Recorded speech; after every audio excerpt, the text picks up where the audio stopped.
This is Jim, and I live in Texas. It's 11:49 in the evening.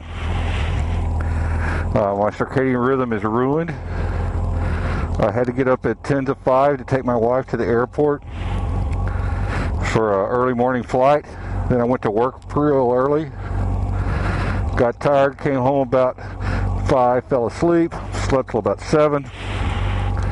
I should be going to bed in the next hour.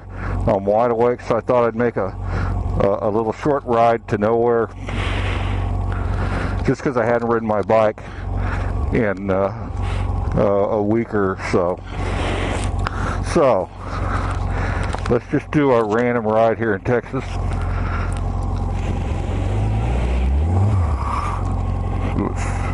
Have to hit the authorized button. Okay.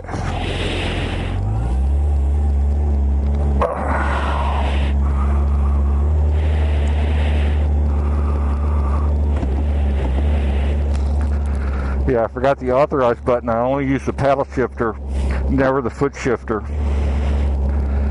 And there's a button on the handlebars you have to push to authorize the paddle shifter. I forgot to do that. Okay, I need you guys' help. I need an intervention. I used to be really bad about getting into internet flame wars with people because I couldn't sleep knowing that somewhere on the internet somebody said something wrong, to quote XKCD. Those look like juvenile delinquents. And I've been pretty successful in avoiding it. And this week, I've gotten into 3 flame wars. Oh no. Let's make it 90 degrees, then it's almost midnight. But this is a cool summer because it's only getting right up to 100. In the really hot years down here, we'll get 102, 103. So anyway, flame war number 1. This one wasn't my fault totally. On Two Wheel Texas, I forget what the subject of the thread was. Something about technology. And I said, well, I'm driving an FJRAE. And I was able to get it for almost $7,000 below list price, brand new, because Yamaha had a fire sale on them because they couldn't sell them at list price. And I said something like, it's because American motorcycle riders prefer obsolete bikes to advanced technology bikes like this one. And I think all you need to do is look at the sales, look at who sells the most bikes and what kind of bikes they sell, to see that I'm, of course, exactly right about that. I know what it was. It was a thread about the new hypothetical FJR 1400. That's going to be a new high-tech answer kind of to the Yamaha new FJR automatic version or something. So anyway, we're talking about a possible new high-tech FJR. And I've got the highest-tech FJR they make now, which is one of the highest-tech bikes you can buy, period. So anyway, I made this remark that Americans like obsolete bikes, and they do. I mean, most of them buy it, and point out that, well, here, I'm into flame war now. Now stop me. I want you to stop me about this. So anyway, that's what I said. Never mind if it's true or not. I believe it. I said it. Well, this one guy, this is on the Two Wheel Texans forum, I think, he took huge offense at my suggestion that American buyers prefer obsolete bikes or old technology. And he said how he only bought standard transmission cars, and the way they did it in 1950 was the best way, and it's all been downhill since then. But Americans don't prefer obsolete technology. So I got in a flame war with him, and I'm embarrassed about it. I was nice to him. He called me all kinds of names, and I didn't ever call him a name. But I kept, instead of just ignoring him like I should have, I couldn't resist taunting him a little bit. And I think when I described my bike as being the penultimate achievement of mankind's entire existence since the invention of the wheel, it really freaked him out. So, flame war number 1, Two Wheel Texans. Flame war number 2, I'm real interested in the Chevy Volt. I'm real proud of GM. Now, let me footnote this. I hate Obama with the passion of 1,000 suns.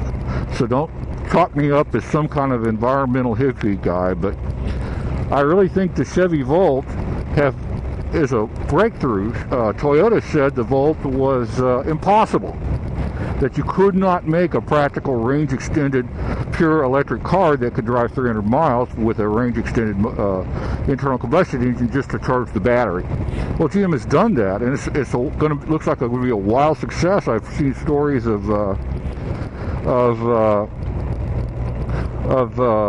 dealers selling these for $20,000 over the list price. So anyway, I think the Volt is great. You know, your mileage may vary. I think the Volt is a great achievement, and I need to get through this busy intersection. Feels good to get back on the bike. Whoops. Every now and then when I shift an SJR, I accidentally hit the horn. The buttons are right next to each other. Where were we? So I think the Volt's great. So I'm on this, I see a link from this Volt-related blog to a pure electric blog, and it mentioned an article that says the Nissan Leaf, which is a pure electric car that's coming out about the same time as the Volt, the prices are going, the early reservations are being sold below manufacturer's list price. They're having to discount them to sell them. Well, I've looked at this, and I pointed out that the first electric cars, like the Woods Phenom in 1902, or the GM EV1 that they made the movie about in the 70s, or I believe it was in the 70s, maybe early 80s. And every other electric car, including Tesla, have not been commercial successes because people just don't want to buy a golf cart.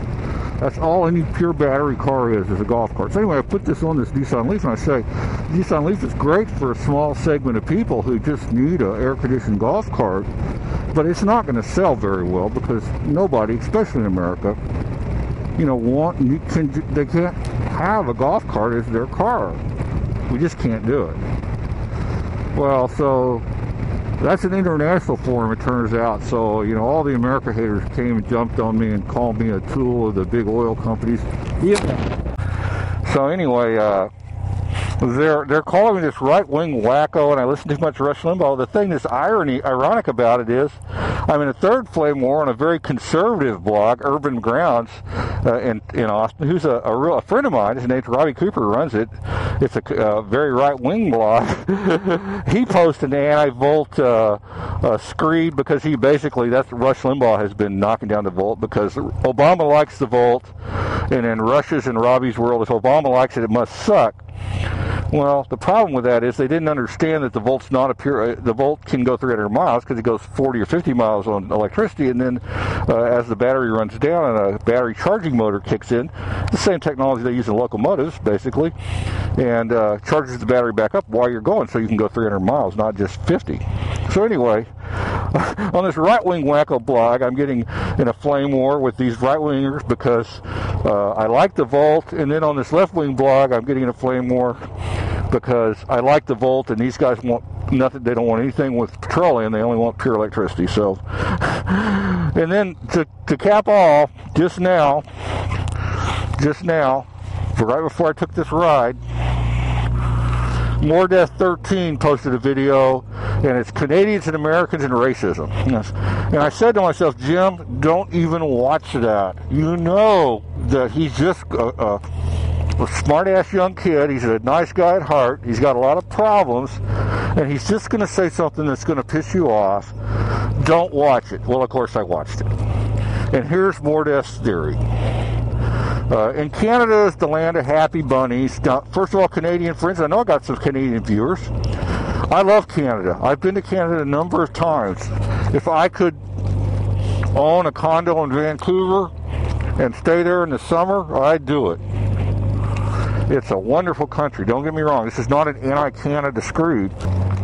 So anywho, so Morda's theory is this. First of all, he's from Canada and loves Canada, and Canada's the greatest place. It's the land of happy bunnies, and you know, everybody sits around a campfire and sings Kumbaya. Nobody ever disagrees with anybody, and they all love each other. They don't notice anybody's race or color or anything. And of course, that's why he lives in China. But anyway, but he says, you know, I had black friends and we didn't even notice they were black, blah, blah, blah, blah, blah. because we're Canadians and we don't have a racist bone in our body. But down there in ugly America, the blacks are all poor. They steal and rob and kill. And because of that, Americans are racist. Let's stop and think about that a minute. And I went to his blog and I went to his comment section. I hope I don't start another flame war. I probably did, though. But come on. You're calling American blacks all poor, thieving, criminals. And because you're saying this, we're racist. Shut the fuck up, Canada boy. Okay, I feel better now. I'm just going to ride home. I just wanted to ride the bike a little bit. This is Jim in Texas. Oh, Canada. I love Canada. I love Canada. Vancouver Harbor is like the ultimate full-scale HO train set because you got the boats, the seaplanes, the trains. If you stay at the Holiday Inn there next to the big convention center that looks like a sailboat and look out over that bay, it's the most beautiful place in the world. So I love Canada, and I'll pray every day, and I'll send a prayer request to Shock All Now, that somebody lifts the hate from Mordes 13's heart. This is Jim, and I am not a racist, and I live in Texas.